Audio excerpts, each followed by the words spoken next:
જય શ્રી કૃષ્ણ. સ્વાગત છે તમારું મારા આજના નવા વિડીયોમાં. આજના વિડીયોમાં હું તમને આ ઇસ્ત્રીનું કવર બનાવતા શીખવાડીશ. તો આ વિડીયોને પૂરેપૂરો જોજો અને પસંદ આવે તો લાઈક અને ચેનલને સબસ્ક્રાઈબ પણ કરી દેજો. તો આ કવર બનાવવું એકદમ ઇઝી છે અને યુઝફુલ પણ છે.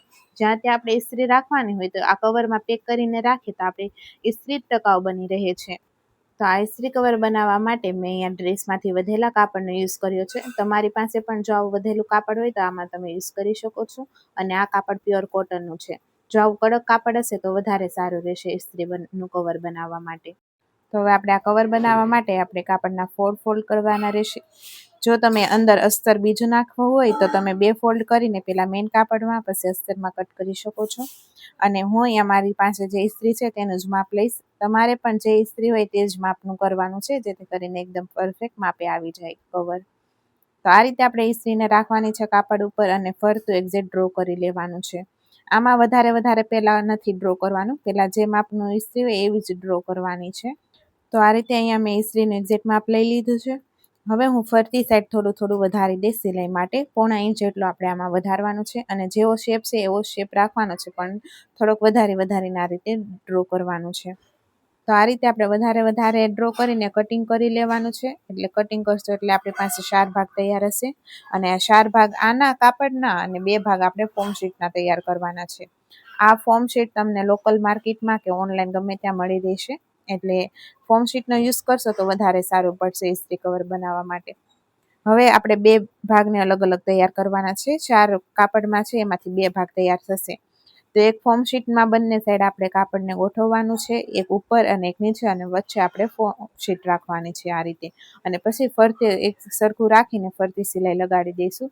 એટલે 3 ભાગ એક સરખો રહી, પછી એક્સ્ટ્રા જે ફોર્મ શીટ વધે તેને આપણે કટિંગ કરી લેવાનું છે. તો અહીંયા એક સેન્ટરમાં પણ હું સિલાઈ લગાડી દઈશ એટલે કાપડ એક સરખું બેસી જાય. અને આવા આપણે 2 ભાગ તૈયાર કરી દેવાના છે. તો આ રીતે 2 ભાગ તૈયાર છે.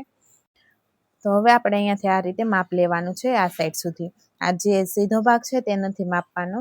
તો આ રીતે આપણે માપ લઈ લેશું. તો અહીંયા આવ્યા છે 25 ઇંચ. તે માપીને આપણે ઇસ્ત્રીની ઊંચાઈ પણ માપી લેવાની છે. તો અહીંયા જે ઇસ્ત્રીની ઊંચાઈ છે એ છે 5.5 ઇંચ. તો આપણે 6.5 ઇંચનું માપ રાખવાનું છે.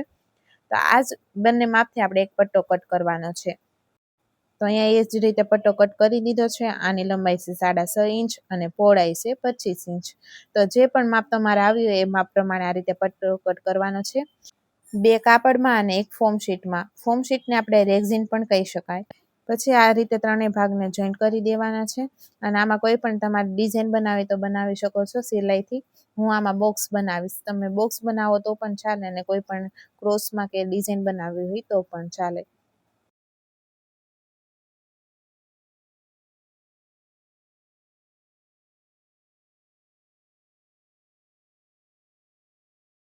તો આ રીતે મેં 3 ઊભી સિલાઈ મારી દીધી છે.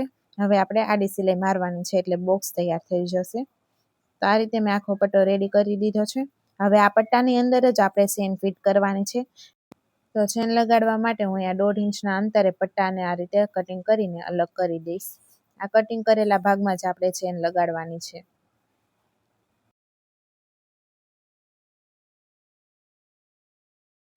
તો ચેનને આપણે આ પટ્ટાની ઉપર ઊંધી રાખવાની છે અને તેની કોર સિલાઈ લગાડી દેવાની છે.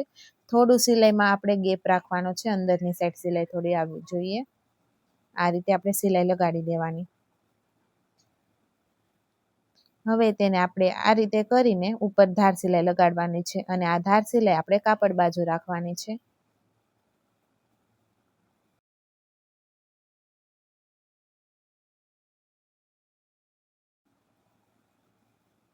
તો આપણે અહીંયાથી ચેનને અલગ કરી દેવાની છે અને બીજો ચેનનો ભાગ આપણે આ બીજા ભાગમાં લગાડવાનો છે કાપડના.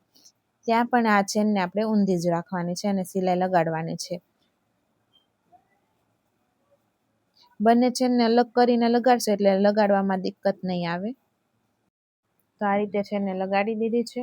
હવે આપણે આમાં રનર ફિટ કરી દેવાનું છે. તો રનરને પણ એકવાર કાઢીને ફરીથી ફિટ કરવાનું છે એટલે રનર એકદમ વચ્ચે આવી જાય. એટલે આપણે બંને સાઈડથી ચેન પેક થઈ જાય. પછી બંને સાઈડ ચેનની ઉપર એક સિલાઈ લગાડી દેવાની એટલે ચેન એકેય સાઈડથી ખુલે નહીં. આ રીતે.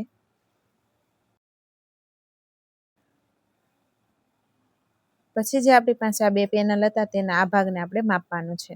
તો અહીંયા પણ 6.5 ઇંચ આવ્યું છે અને જે ઇસ્ત્રીની ઊંચાઈ છે એ પણ 6.5 ઇંચ છે. તો એટલા માટે એવું જ આપણે એક ચોરસ બોક્સ કટ કરવાનું છે કાપડમાં અને ફોર્મ શીટમાં બંનેમાં આ રીતે કટ કરી દીધું છે. તેને પણ આપણે સિલાઈ લગાડીને તૈયાર કરી દેવાનું છે. ત્યારબાદ આ જે ચેન લગાડેલો પટ્ટો છે તેને આપણે જોઈન્ટ કરવાનો છે. તો આ રીતે આપણે પટ્ટાને ઊંધો રાખવાનો છે અને જેવો શેપ આવે એ શેપ પ્રમાણે આપણે 1/2 ઇંચના ગેપમાં સિલાઈ લગાડવાની છે અને જ્યાં પોઈન્ટ પડે ત્યાં આપણે સોય ઉતારીને બીજી સાઈડ આપણે સિલાઈ લગાડવાની છે આ રીતે.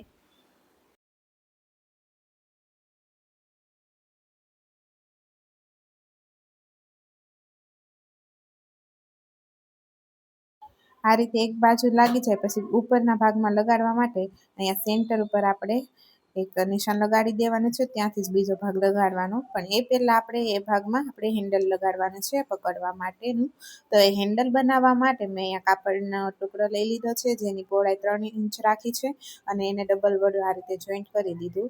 હવે તેને આપણે આ રીતે વાળીને એની ઉપર એક સિલાઈ લગાડી દેવાની છે એટલે આપણે હેન્ડલ તૈયાર થઈ જશે.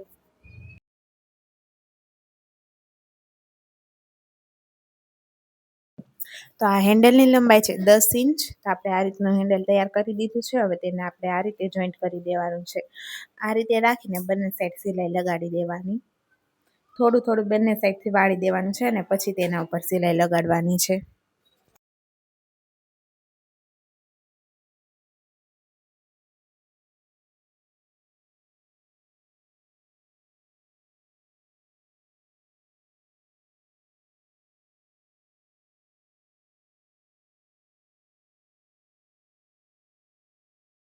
તો આ હેન્ડલ લાગીને તૈયાર થઈ ગયું છે. હવે આપણે આ ભાગને તેની સાથે જોઈન્ટ કરવાનું છે પટ્ટાવાળા ભાગ સાથે. તો હેન્ડલવાળો ભાગ આપણે આ રીતે અંદરની તરફ ઊંધો રાખવાનો છે અને પછી આપણે પટ્ટો જોઈન્ટ કરવાનું સ્ટાર્ટ કરવાનું છે. તો આમાં સેન્ટરથી સ્ટાર્ટ કરશું, બંને ભાગમાં વારા ફરતે એટલે એક સરખું જ માપ આવે. તો આ રીતે આપણે અહીંયા પણ 1/2 ઇંચના ગેપમાં સિલાઈ લગાડીને જોઈન્ટ કરી દેવાનું છે.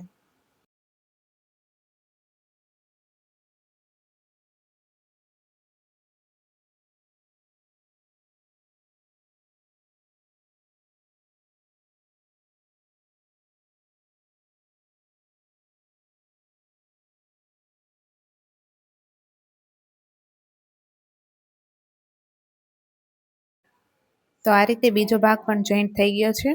હવે આપણે જે એક્સ્ટ્રા પટ્ટો વધ્યો છે તેને આપણે કટ કરી લેવાનો છે અને ત્યાં પણ એક સિલાઈ લગાડી દેવાની.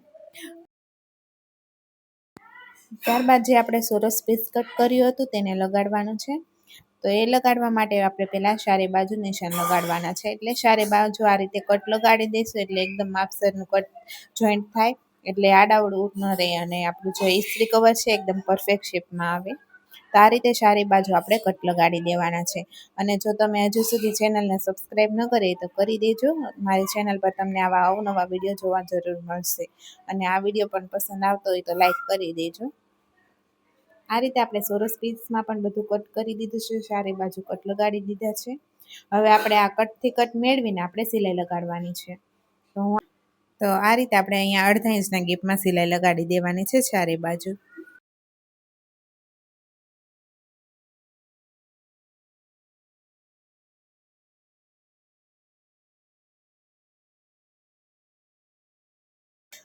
તો આ રીતે ચારે બાજુ સિલાઈ લાગી ગઈ છે. હવે આપણે કવરને સીધું કરી દેવાનું છે. સીધું કરીને પછી આપણે કવરમાં બોર્ડર સિલાઈ લગાડી દેવાની. તો આ રીતે જ્યાં આપણે જોઈન્ટ કર્યું હતું ત્યાં બોર્ડર ઉપર સિલાઈ લગાડવાની એટલે આપણે જે ઇસ્ત્રીનો કવરનો શેપ છે એકદમ પરફેક્ટ આવી જાય. તો આ રીતે નીચેની બોર્ડર લાગીને તૈયાર થઈ ગઈ છે. સેમ એ જ રીતે ઉપરની બોર્ડર પણ તૈયાર કરી દઈશું એટલે આપણો આ ઇસ્ત્રી કવર તૈયાર થઈ જશે. તો આ કવર કેવું લાગ્યું કોમેન્ટ કરીને જરૂર જણાવજો. જો આમાં કોઈ પણ ડાઉટ હોય તો પણ મને કોમેન્ટ કરીને કહેજો અને આ વિડીયો પસંદ આવ્યો હોય તો લાઈક કરી દેજો, શેર કરી દેજો અને આવા અવનવા વિડીયો જોવા માટે ચેનલને સબસ્ક્રાઈબ પણ કરી દેજો. તો હવે મળશું આપણે બીજા નવા વિડીયોમાં. જય શ્રી કૃષ્ણ.